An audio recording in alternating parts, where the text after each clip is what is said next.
Bienvenue dans cette nouvelle vidéo du mercredi, les 10 minutes qui changent ta semaine. Je suis contente de vous retrouver. Quelque chose que j'aimerais aujourd'hui te partager, allumer des petites réflexions en toi.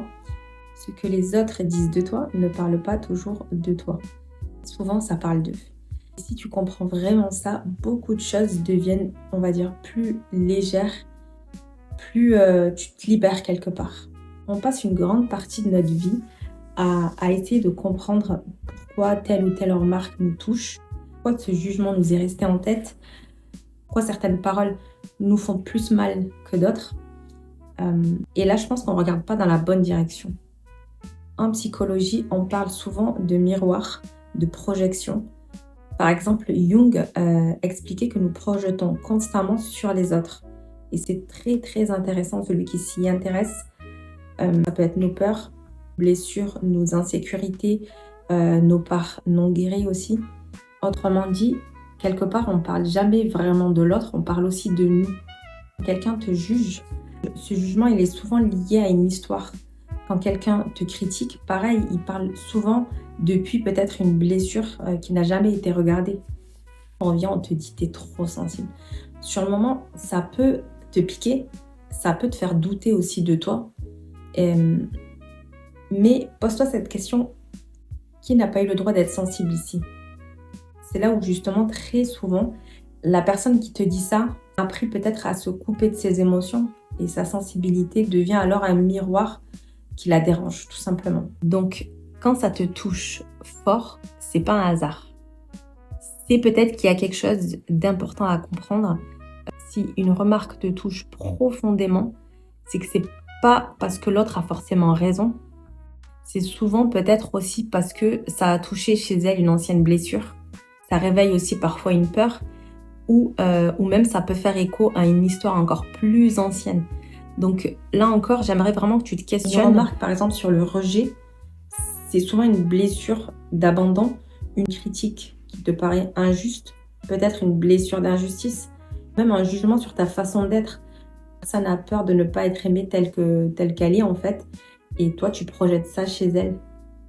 Donc, les gens, parfois, appuient sans le savoir sur des endroits déjà, on va dire, sensibles qui ont besoin d'être regardés. On parle souvent des critiques, mais les compliments aussi peuvent être des projections. Par exemple, on te dit « tu es tellement forte ». Derrière cette phrase, il peut y avoir plein de choses. Il peut y avoir quelqu'un qui se sent dépassé, quelqu'un qui ne se donne pas le droit de craquer. Quelqu'un qui se sent aussi fragile. Donc là, ta force devient en fait le miroir de sa vulnérabilité. C'est très très important à comprendre. Et je pense que vraiment, il y a matière à porter une grande réflexion sur ce constat-là. Quand tu retrouves pas mal d'insécurité derrière certains jugements, qui sont souvent des mécanismes de défense, critiquer, comparer, dévaloriser, c'est parfois des façons inconscientes que l'on a de se rassurer. C'est qu'une personne te juge durement, c'est pas toujours contre toi, mais voilà, c'est parfois qu'elle n'a pas trouvé d'autres moyens de se protéger.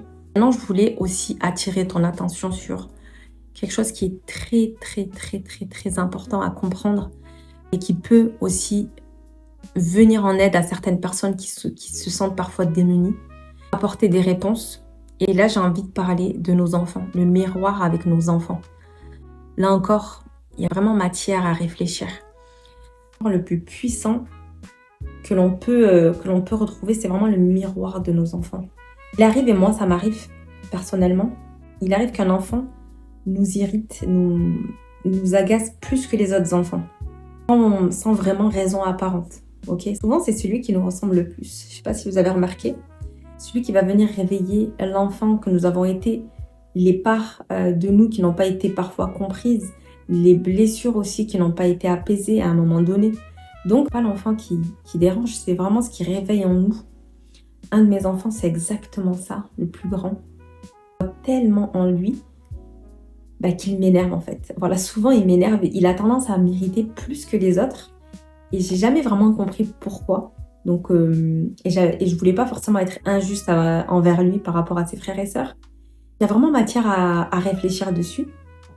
Donc là, vraiment, ce que je vous invite à faire, si c'est votre cas aussi, Ça ne demande pas de tout accepter, de tout excuser, de tout analyser chez les autres. Pas du tout. Simplement pouvoir reprendre notre pouvoir et se poser 2 questions qui peuvent amener après à une réflexion un peu plus profonde. Qu'est-ce que ça dit de lui et qu'est-ce que ça réveille en moi? Donc là encore, il faut vraiment arriver à faire la différence entre les deux. Carl Jung disait quelque chose de très intéressant à ce sujet. Ce que nous refusons de voir en nous se manifeste à l'extérieur. C'est exactement ça. La part d'ombre, parce que c'est comme ça qu'il l'appelle lui, ce sont toutes les parts de nous que nous avons dû cacher pour être aimés. Et tant qu'on ne viendra pas les reconnaître, elles vont continuer d'agir à travers les autres. S'il y a vraiment une chose que j'aimerais que tu retiennes de ces 10 minutes-là passées ensemble, tu n'es pas ce que les autres projettent de toi, tu n'es pas non plus leurs blessures et tu n'es pas leur peur. Mais tu peux les utiliser pour mieux te comprendre, pour arriver aussi parfois à te libérer et avancer plus sereinement. Parfois, ça peut être aussi thérapeutique. Parfois, comprendre, c'est déjà guérir un petit peu. Donc voilà, c'était mon petit partage et je pense que je vais vous faire une deuxième partie. C'est vraiment un sujet, moi, qui m'a beaucoup bouleversée et qui m'a aidé à prendre conscience de beaucoup de choses. Donc je pense que c'est intéressant qu'on en parle un peu plus en détail. Donc voilà.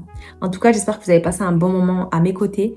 Je vous dis à mercredi prochain pour la prochaine vidéo. Prenez soin de vous et peut-être bonnes vacances si je poste pendant les vacances. Bisous, bisous!